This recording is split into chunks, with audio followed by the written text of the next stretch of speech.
ነገሮችሽ ሊሆኑ ሲሉ ነገሮች ሊሳኩ ሲሉ በጣም ነርቨስ ትሆኛለሽ፣ ትረበሻለሽ። ነገሩ እኮ መጥቷል፣ እዚህ ጋር ነው ደርሷል።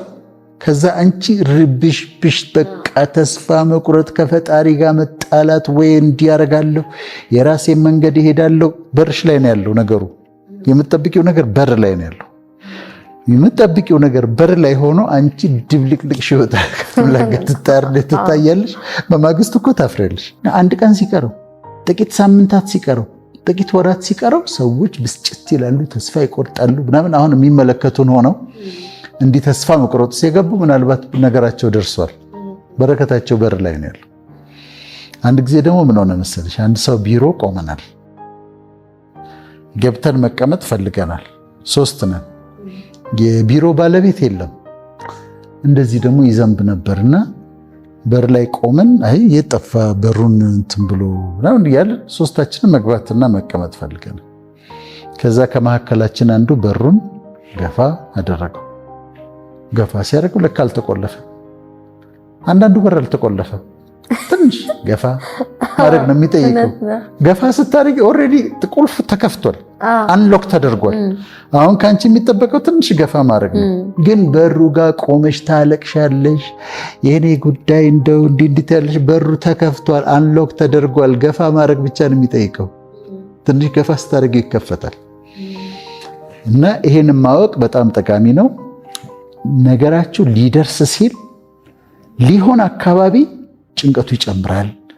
በቃ ፍርሃት፣ ጭንቀት፣ ተስፋ መቁረጥ እንደዚህ ይመጣልና ይህንን መረዳት አለባቸው። ምን ይላል ቃሉ? የሚዘጋ የሚከፍት የሌለ ይላል።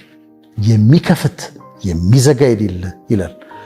እሱ የዩኒቨርስ አምላክ የዩኒቨርስ ጌታ ከቆለፈው ማንም አይከፍተው። የፈለገ ዘመድ ቢኖረኝ የፈለገ ሀብታም በሆን አይከፈትም። እሱ ከከፈተው ደግሞ ከጥልቅ ሰይጣን ሁሉ መጥቶ ክፉ ሰዎች በሙሉ ተሰብስበው በሬን ሊያዘጉት አይችሉም። ምክንያቱም እሱ ነው የከፈተው። የሚዘጋ የሚከፍት የለም። የሚከፍት የሚዘጋ የለም። እሱ ከከፈተው ማንም አይዘጋውም።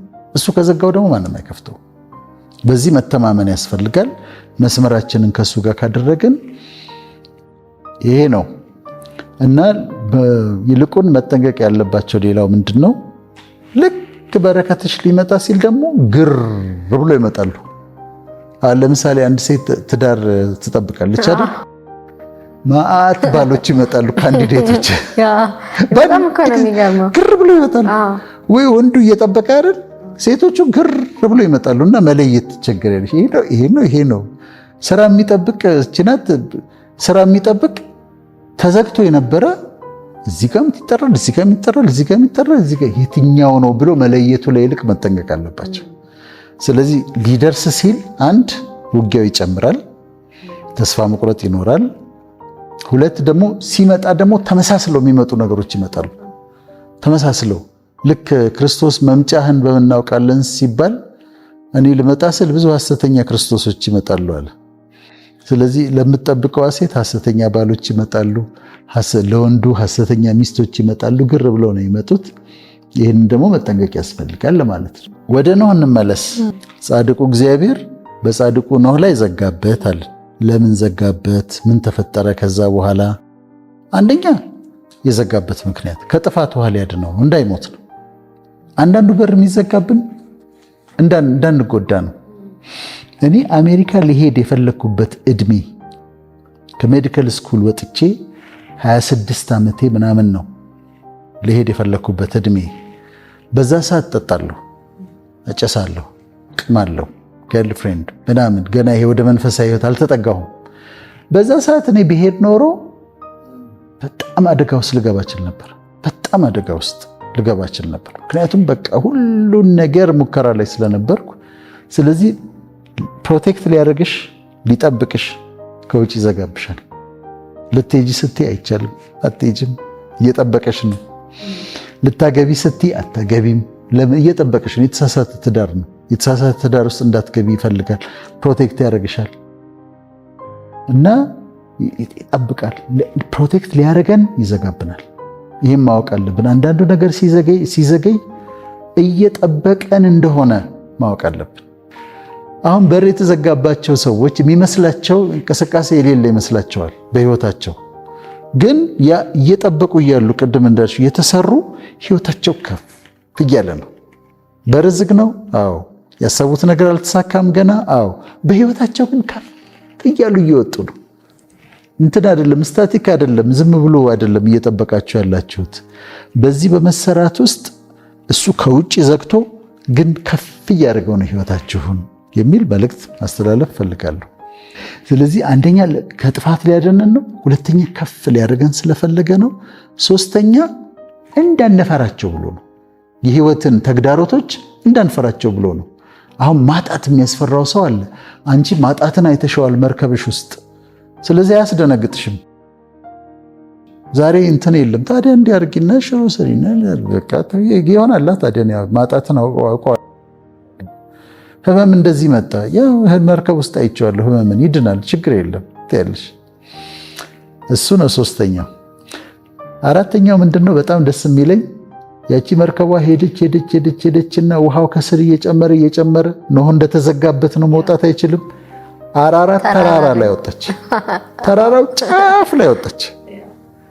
ተራራው ጫፍ በጣም ይገርማል። ኖህ እኮ ቁጭ ብሎ ተዘግቶበት ምንም እየሰራ አይደለም፣ ተዘግቶበት ግን ውሃው ወስዶ ተራራው ጫፍ ላይ በኋላ እዛ ላይ ከወጣ በኋላ ነው ዝናቡ እንዳቆመ ውሃው የጎደለ ሲመስለው ቁራን ላከው ይላል። ቁራ ሄደ፣ በዛው ቀረ። ለዚህ ነው የቁራ መልእክተኛ የሚባለው። ለዚህ ነው ሄዶ የማይመለስ ማለት ነው። ከዛ እርግብን ላካት። እርግብን ሲልካት የለመለመ የወይራ ቅጠል ይዛለት መጣች እና ውሃው ጎሏል ማለት ነው። አሁን ከውጭ አይደል የተዘጋበት፣ አሁን ከፍቶ ሊያወጣው ነው ማለት ነው። ግን ምን ላይ ወጥቷል? ተራራ ላይ ወጥቷል። በእግሬ ልውጣ ቢለው የማይወጣውን ተራራ፣ ልፋት የሚሆንበትን ተራራ፣ ድካም የሚሆንበትን ተራራ ፈጣሪ ከውጭ ዘግቶበት ጨካኝ ነው የሚመስለው እኮ ጻድቁ በጻድቁ ላይ ሲዘጋበት፣ ከውጭ ዘግቶት ግን ውሃው ከፍ እያለ ተራራው ጫፍ ላይ ወጥቷል። አሁን እኮ በር ዘግታ የምታለቅሰዋ ነገሮች አልተሳኩልኝም ብላ የምታለቅሰዋ ሴት አታውቅም። ተራራው ጫፍ ላይ እኮ ወጥቷታል በህይወቷ። ከዛ በኋላ እኮ ኢዚ ነው፣ ነገሮች ቀላል ናቸው ከዛ በኋላ። እና ከፍ ከፍ እያደረገሽ ነው፣ የተራራው ጫፍ ላይ እየወጣሽ ነው። አታልቅሺ፣ አታልቅስ ለማለት ነው። ከዛ አምስተኛውን መሰለሽ ፍቅር በሩ ተከፍቶለት፣ አሁን የዘጋው ነው የሚከፍተው፣ በጊዜው ይከፍተዋል። አሁን ለኖህ በጊዜው ከፈተለት። ከውጭ ነው የዘጋበት፣ ከውጭ ከፈተለት። ሲወጣ ኖህ ሁሉም ነገር አዲስ ሆኗል። ሁሉም ነገር ተለውጦ አዲስ ሆኗል። ምድር አዲስ ሆናለች። በፊት የነበረው የለም፣ ይሄ የሚርመሰመሰው የለም። ምድር አዲስ ሆኗል። ህይወትሽን በአዲስ ነገር ለመሙላት ሲፈልግ ፈጣሪ ይዘጋብሻል። ይዘጋና ያስቀምጥሻል። 2 ወር፣ 2 ዓመት፣ 3 ዓመት ዘግቶ ከዛ አታውቂም አንቺ ዘጋ ዘንዶ ምናምኑ ታየዋለሽ። ከዛ ከፍታው እየጨመረ ተራራ ላይ ከዛ ሲከፍተው ተከፍቶ ስትወጪ ሁሉ ነገርሽ አዲስ ነው። ላይፍ ላንቺ አዲስ ቢግኒንግ ነው። ኦል ኢዝ ኒው። ስለዚህ አዲስ ቢግኒንግ ለመስጠት ይህን ኖህ ከፍቶ ሲወጣ ተከፍቶለት ሲወጣ ሲያይ አዲስ ነው። ሁሉም ነገር አዲስ ነው። አሮጌው ነገር አልፏል። እንኳን ተዘጋ እንኳን ዘጋህብኝ የሚያስብል ነው። ስለዚህ ሁሉን አዲስ ሊያደርግ ስለፈለገ ነው። 6ኛው ከወጣ በኋላ ምን አደረገ? እግዚአብሔር ምን አደረገለት? ቃል ኪዳን ገባለት። ካሁን በኋላ በውሃ እኔ አላጠፋም ማለት። ቀስተ ደመናን ባየን ቁጥር እኛ የምናስታውሰው ኖህን ነው። ኮቨነንት ነው፣ ቃል ኪዳን ነው። በር ይዘጋና ሁሉ ሰው ሲሳካለት አንቺ አይሳካልሽ። በር ይዘጋና ሁሉ ሰው ሲከናወንለት አንቺ አይከናወንልሽ። ሰው የሚያደርገውን አቶ ገንዘቡን የሚጫወትበት አንቺ ዕዳ ውስጥ ነሽ። ለአንቺ ከባድ ነች። 2,000 ብር ማለት ለአንቺ ከባድ፣ 10,000 ብር ማለት ለአንቺ ከባድ፣ ለሌላው ሰው ደግሞ ቀላል። ዘግቶብሻል። ፋይናንስ ምንጭሽን ዘግቶታል። ስራውን ዘግቶታል። በረከትሽ ዘግቶታል ራሱ። ከዛ ስትወጪ ሁሉ አዲስ ነው። ልትወጪ ስትይ ግን ቢሆን ነገር አለ። ኪዳን ይገባልሻል። ሁለተኛ በውሃ አላጠፋም አላለም። ፍቅር ልጄ ሁለተኛ አትቸገሪም ይልሻል። አሜን። እሱ ላይ ሁለተኛ ችግርን አታዩ። ይህ ለእኔ እንደ ኖህ ውሃ ነው የሚል ቃል አለ ኢሳይያስ 54 ላይ። አታፍሪምና አትፍሪ። እየሰበክን አይደለም ግን ትምህርት ነው። ሁሉም ለሁሉም ይሆን ነው። አታፍሪምና አትፍሪ፣ አትዋረጅምና አትደንግጪ ይላታል። ምክንያቱም ብዙ ጊዜ አፍራለች። ብዙ ጊዜ ስላፈረች፣ ብዙ ጊዜ ውርደትን ስለቀመሰች ከእንግዲህ በኋላ ይላታል አታፍሪምና አትፍሪ፣ አትዋረጅምና አትደንግጪ። ከዚህ በፊት ብዙ ጊዜ ተዋርደሻል፣ ኖ ሞር። ከእንግዲህ በኋላ አትዋረጅም። ከዚህ በፊት ብዙ ጊዜ አንገት ደፍተሻል፣ ከእንግዲህ በኋላ ግን አንገት አትደፊ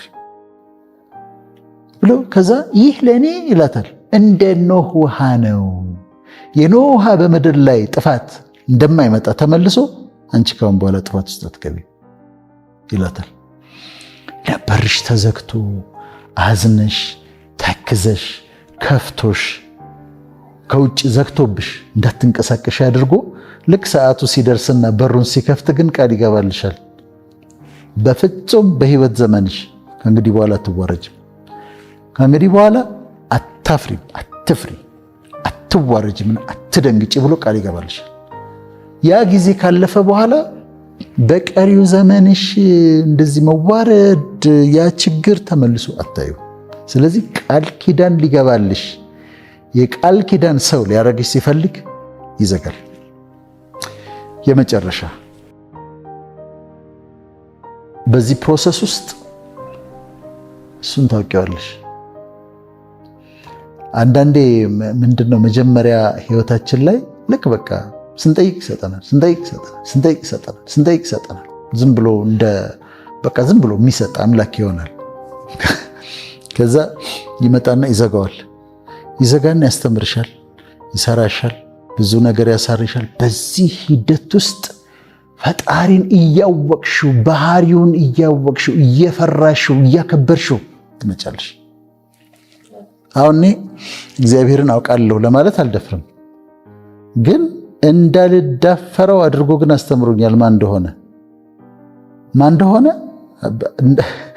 እንድፈራው አድርጎ ፍቅር መሆኑን አውቃለሁ፣ እንደሚወደኝ አውቃለሁ፣ ትሁት አምላክ እንደሆነ አውቃለሁ፣ ደግ እንደሆነ አውቃለሁ። ሲፈልግ አንስቶ እዛ ላይ መስቀል የሚችል ከዛ ደግሞ እኔ እኮ ምናምን እኔ እኮ በራሴ እንዲሆኝም ከፈለገ አውርዶ ማሽቀንጠር እንደሚችል አውቃለሁ። አትታበዩ፣ በኩራት አትናገሩ ያለችው ሐና ለዚህ ነው። አትታበዩ፣ በኩራት አትናገሩ ያለችው።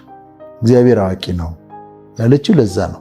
በዚህ ሂደት ውስጥ ነገሮችሽ በተዘጉበት ሂደት ውስጥ እሱን ወደ ማወቅ፣ እሱን የበለጠ መረዳት። ምክንያቱም አሁን እሱ ላይ ዲፔንደንት ሆነሽ ነበር።